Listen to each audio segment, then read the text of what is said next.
kabutya. Ito naman yung ano, galing sa New Zealand yan. Yan, grass feed.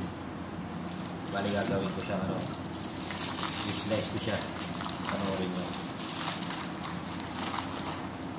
Yan, silver pan yung kumpanya. Bali beef knuckle siya mga kabutya.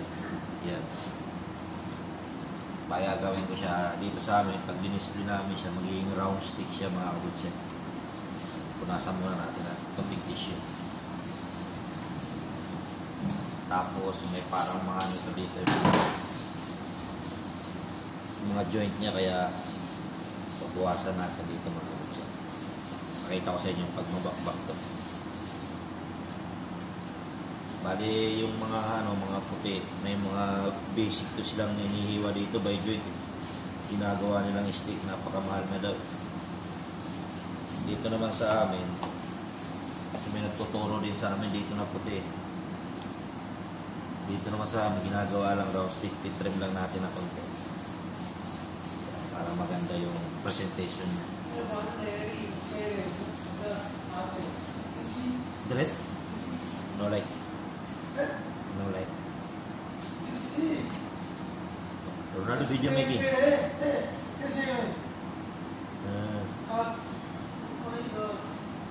Stay this one. Stay. Yan, kita niya mga kabutya. Ganyan kami mag-iwa dito ng pang gagawin round steak. Tapos ilalagay namin sa triangle. Ganyan.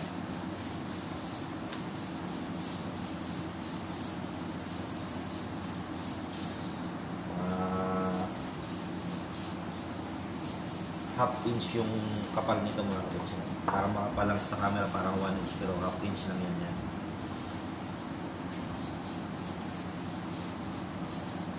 Kita nyo yan, ganyan kayo mag-iwa dito ng pang round steak. Pwede naman gawin itong steak mga kabutya, malambot nyo din. So New Zealand talaga, quality. Pero may parts talagang ano talaga sila ng steak. Nakita nyo yan, ganyan nyo lang mga kabutya.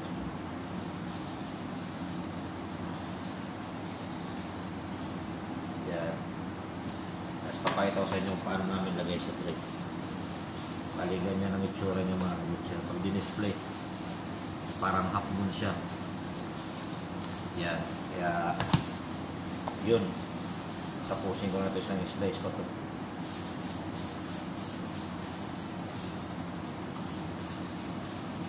Yan mga kabutya. Kaya hanggang dito na lang. Sana may matutunan kayo sa paghiwa ko ng round stick knuckle doon sa pagsabuo. Ito siya, bali knuckle siya paggaling sa New Zealand.